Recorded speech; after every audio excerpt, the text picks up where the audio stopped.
दोस्तों, घुमक्कड़ जर्नलिस्ट में आपका स्वागत है। मैं वलीउल्लाह आपका स्वागत करता हूं। फिलहाल जुलाई का महीना चल रहा है। गर्मियां अपने चरम पर हैं। जब बारिश थोड़ी बहुत हो रही है तो मौसम थोड़ा सा हमारे अनुकूल हो रहा है, लेकिन जैसे ही बारिश खत्म हो रही है, उमस और गर्मी फिर बढ़ जा रही है। ऐसे में लोगों के मन में पहाड़ों की याद तरोताजा हो जा रही है। लोग पहाड़ों पर घूमने जाना चाहते हैं, लेकिन पहाड़ है कि खुद नीचे आने को व्याकुल है। ऐसे में तरह तरह के मीम्स तैर रहे हैं कि इन दिनों आप पहाड़ों पर घूमने न जाएं, क्योंकि पहाड़ खुद घूमने नीचे आ रहे हैं। सही भी है, और ऐसा नहीं है कि ये पहली बार हो रहा है।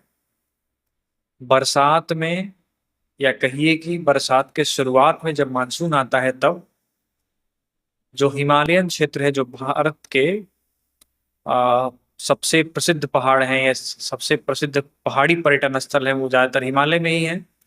और हिमालय, जैसा कि आप जानते हैं, दुनिया का सबसे यंग पहाड़ है। इसलिए वो सबसे कच्चा पहाड़ भी माना जाता है। इसलिए जब भी बरसात शुरू होती है तो उसके साथ ही शुरू होता है लैंडस्लाइड। और पहाड़ों पर जब लैंडस्लाइड होते हैं तो कई रास्ते बंद हो जाते हैं। हालांकि ज्यादातर पहाड़ी हिस्सों में बीआरओ एक्टिव रहता है, क्योंकि हिमालयन रेंज जो है वो हमारी अंतर्राष्ट्रीय सीमा पर स्थित है। तो उसकी सुरक्षा के लिए जो बॉर्डर रोड ऑर्गेनाइजेशन यानी कि बीआरओ है, वो वहां पर सड़कों को मेंटेन करने का काम करता है, सड़कों की सुरक्षा का काम करता है। तो वो तेजी से, तत्परता से लगा रहता है और ज्यादा देर तक सड़क बंद नहीं होने देता है। लेकिन फिर भी रिस्क तो रहता है। इसलिए लोग पहाड़ों में जाना अवॉइड करते हैं इन दिनों, या आपको सलाह दी जाती है कि इन दिनों आप पहाड़ों पर न जाएं। लेकिन इसके अलावा भी कई ऐसी जगहें हैं जहां आप जा सकते हैं, जो अपेक्षाकृत कम लैंडस्लाइड वाले पहाड़ियां हैं, जैसे कि वेस्टर्न घाट की पहाड़ियां हो गई। हालांकि वेस्टर्न घाट में इन दिनों तेज बारिश होती है, वहां पर सबसे तगड़ा मानसून आता है, खासतौर से केरल के रीजन में, इसलिए उसे भी बहुत सलाह नहीं दी जाती है।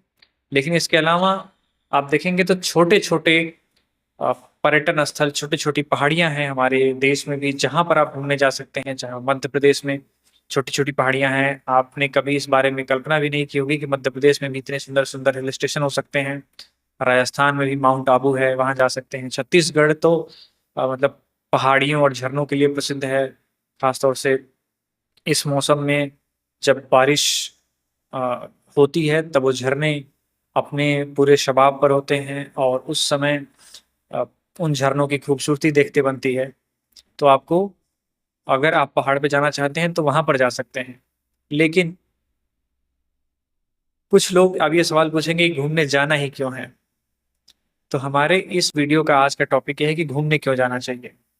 घूमने इसलिए जाना चाहिए क्योंकि राहुल सांकृत्यायन जी ने कहा था कि घूमने से जिज्ञासा जो है वो बढ़ती है, और जिज्ञासा बढ़ती है तो आप उस जिज्ञासा को शांत करने के लिए ज्ञान अर्जित करना चाहते हैं। और जब जो ज्ञान आप अर्जित करते हैं वो घूमने से आता है। यानी कि जब आप अलग अलग जगहों पर जाते हैं तो आप उससे कई तरह से लाभान्वित होते हैं। खास तौर से अ, जब आप युवा अवस्था में होते हैं, उस समय आप कई तरह के एडवेंचर कर सकते हैं, एडवेंचरस जगहों पर जा सकते हैं। अ, बचपन में आप नहीं जा सकते हैं, और बुढ़ापे में आपके स्वास्थ्य की तमाम दिक्कतें हो सकती है, इसलिए आप वहाँ वहाँ नहीं जा सकते हैं। तो आपको घूमने इसीलिए जाना चाहिए, और घूमने का कोई एज नहीं है, कोई फाइनेंशियल बर्डन नहीं है। कई लोग ये सोचते हैं कि घूमना बहुत महंगा है, इसलिए नहीं घूमने जाना चाहते हैं। या कई लोगों को लगता है कि घूमने के लिए बहुत प्रॉपर प्लानिंग चाहिए, बहुत एकदम लंबा वेकेशन चाहिए। ऐसा नहीं है। आप जहाँ हैं जब घूम सकते हैं, जहाँ घूम सकते हैं, आपको वहाँ घूमना चाहिए। इससे न सिर्फ आपका मानसिक विकास होता है, बल्कि आपकी सांस्कृतिक समझ विकसित होती है।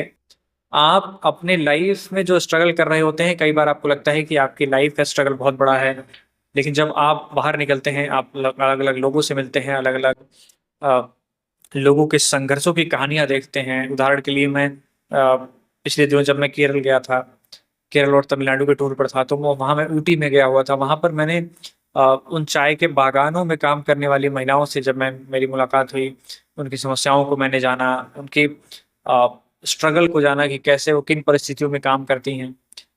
तब मुझे समझ में आया कि जो हमारा स्ट्रगल है, वो उससे अलग उनका स्ट्रगल है, उससे ज़्यादा ही है स्ट्रगल है।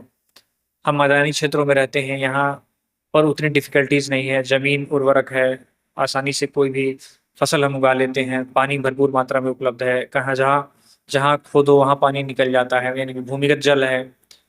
नदियाँ हैं यहाँ पर भरपूर, और ये समतल भूमि है, यहाँ पर कोई कंस्ट्रक्शन करना कितना आसान है। लेकिन जब पहाड़ों में आप जाते हैं, तो आप वहाँ देखते हैं कि यहाँ पर पानी के लिए कितनी किल्लतें हैं, यहाँ पर ट्रांसपोर्टेशन की कितनी किल्लतें हैं। जब आप उन समस्याओं को करीब से महसूस करते हैं, करीब से देखते हैं, तब आपको ये रियलाइज़ होता है, आप मोटिवेट होते हैं कि हमारी समस्या इसके आगे कुछ नहीं है, हम तो मेहनत करके इनके अपेक्षा ज़्यादा तेज़ी से आगे बढ़ सकते हैं। इसलिए भी घूमना ज़रूरी है।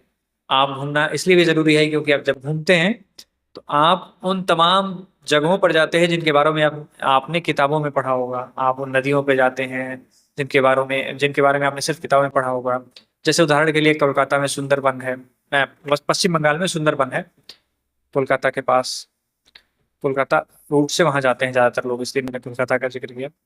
तब आप ये महसूस करेंगे कि सुंदरबन डेल्टा क्या होता है। डेल्टा आपने गूगल में पढ़ा होगा, किताबों में पढ़ा होगा। लेकिन जब आप वहाँ पर एक बार वास्तविकता में जाकर एक बार आप उस डेल्टा को अपनी आँखों से देख लेंगे, तब आपको न सिर्फ़ डेल्टा के बारे में, बल्कि उस पूरे फ़ंक्शन के बारे में पता होगा कि कैसे क्या होता है डेल्टा, कैसे क्यों इसको डेल्टा कहा जाता है। इसी तरह से पहाड़ों पर जब आप जाते हैं, तो पास के नाम सुनते हैं कि जो है रोहतांग पास हो गया, राजदान पास हो गया, जोजिला पास हो गया। कई लोग नहीं मतलब कई लोग सिर्फ़ किताबों में पढ़े होते हैं, लेकिन उतनी आसानी से समझ नहीं पाते हैं कि पास क्या होता है, दर्रा क्या होता है। तो जब आप उन जगहों पर जाते हैं, तब आप समझते हैं कि दर्रा क्या होता है, पास क्या होता है। जो 2 रास्तों के बीच में जो सबसे ऊँची हाइट वाली जगह होती है, उसे पास कहते हैं, दर्रा कहते हैं। तो ये इस तरह के ज्ञान आपके बढ़ते रहते हैं। जब भी आप जाएँगे, ट्रैवल करेंगे, तो आपके ज्ञान में तो वृद्धि होगी ही होगी। आपको अपॉर्च्युनिटीज़ भी मिलती हैं। कई कई बार आपके दिमाग में कुछ आइडियाज़ आते हैं कि यार ये बिज़नेस कर सकते हैं, ये ऐसे यहाँ से ये चीज़ें हम सीख सकते हैं, यहाँ से ये चीज़ें, यहाँ पर ये चीज़ें इतनी आसानी से हो रही हैं, हम इसको अपने यहाँ कैसे अप्रोच कर सकते हैं। इसके अलावा आप भाषाओं को सीखते हैं। आप साउथ में जाते हैं, तो वहाँ पर तमिल और कन्नड़ और तेलुगु और मलयालम अलग-अलग राज्यों में भाषाएँ बोली जाती हैं। आप कश्मीर में जाएँगे, तो वहाँ कश्मीरी भाषा बोली जाती है। आप उत्तराखंड में जाएँगे, तो वहाँ गढ़वाली भाषा बोली जाती है कुछ हिस्सों में। पंजाब में जाएँगे, तो पंजाबी बोली जाती है। आप गुजरात में गुजराती, राजस्थान में राजस्थानी। तो आपको उन भाषाओं का भी ज्ञान होता है। और जो सबसे अच्छी चीज़, जो मेरी व्यक्तिगत सबसे अच्छी चीज़ है, घूमने से जो सबसे बड़ा फ़ायदा होता है, वो ये है कि आपको अलग-अलग जगहों के जायके जो है, वो मिलते हैं। अलग-अलग राज्यों के अलग-अलग, हर जगहों के अलग-अलग खान-पान होते हैं। उनका टेस्ट आपको खाने के माध्यम से उन जगहों पर ही मिल सकता है। हालाँकि अब ग्लोबलाइज़ेशन के ज़माने में आप दिल्ली में बैठकर या गोरखपुर में बैठकर भी राजस्थान का फूड या साउथ का फूड खा सकते हैं। लेकिन मैं अपनी व्यक्तिगत राय बताऊँ, तो वो फूड जब यहाँ आता है, तो उसमें लोकल कल्चर मिक्स हो जाता है। यानी कि आप समझिए कि चाइना का कोई फूड है, जैसे चाउमीन हो गया फॉर एग्ज़ाम्पल के लिए, उसे जब इंडिया में खाया जाता है, तो उसे उस तरह से नहीं खाया जाता है जैसे चाइना में खाया जाता है, यानी कि चीन में खाया जाता है। उसमें इंडियन फ्लेवर आ जाता है, इंडियन फ्लेवर ऐड कर दिया जाता है। उसी तरह से सेम जब साउथ की चीज़ें नॉर्थ इंडिया में आती हैं, तो उसमें नॉर्थ इंडिया का थोड़ा-सा टच जोड़ दिया जाता है। तो आप ये नहीं कह सकते कि आप प्योर साउथ इंडिया का खाना खा रहे हैं या प्योर साउथ इंडिया का टेस्ट ले रहे हैं। तो ये सब बेनिफिट आपको घूमने से ही मिलेगा। जैसे मैं राजस्थान गया था, तो वहाँ पर मैंने अ, ऐसी-ऐसी डिशेज़ खाए हैं, सांगड़ी की सब्ज़ी, जो मतलब इतनी फ़ेमस है, और वाक़ई में लाजवाब भी है। मैं जोधपुर में था तो वहाँ पर जिप्सी रेस्टोरेंट है। वहाँ पर जिप्सी रेस्टोरेंट में आपको पूरी थाली मिल जाएगी। वो टेस्ट मैं कभी नहीं भूलता हूँ। मैं पिछले दिनों केरल में गया था। वहाँ पर वायनाड में हम लोगों ने एक जगह बिरयानी खाई थी, मालाबार बिरयानी जिसको कहते हैं। वो मालाबार रेंज में मिलती है।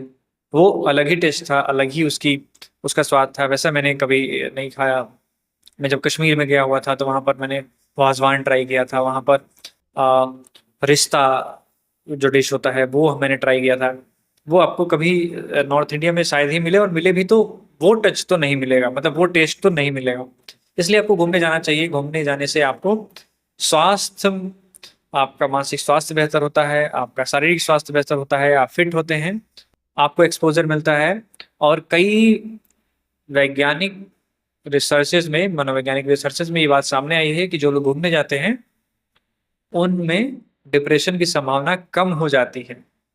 तो आप अगली बार कब घूमने जा रहे हैं हमें कमेंट करके बताइए। ये वीडियो हम टेस्ट के तौर पे बना रहे हैं, एक तरह से कह सकते हैं आप। आगे हम इस तरह के और वीडियो आप तक लाते रहेंगे। आप कमेंट बॉक्स में हमें बता सकते हैं कि हमें किस टॉपिक पर वीडियो बनाना चाहिए, जो घुमक्कड़ी से रिलेटेड हो या जो मनोविज्ञान से रिलेटेड हो, तो हम उसको यहाँ बनाने की कोशिश करेंगे। फिलहाल आज के लिए इतना ही। आगे भी आप तक हम कोशिश करेंगे कि अलग अलग जगहों के बारे में बताएं, वहाँ कैसे जा सकते हैं, वहाँ कब जा सकते हैं, वहाँ क्या खा सकते हैं, इस बारे में बताएं। तो बने रहिए हमारे चैनल पर, देखते रहिए हमारा चैनल। आप अगर इस चैनल पर नए हैं तो इसे सब्सक्राइब करिए, और अगर ऑलरेडी हैं तो हमें सुझाव दीजिए, कमेंट्स में हमें सुझाव बताइए, हमें लाइक करिए, इससे हमें मोटिवेशन मिलेगा। तब तक के लिए बने रहिए हमारे साथ। धन्यवाद।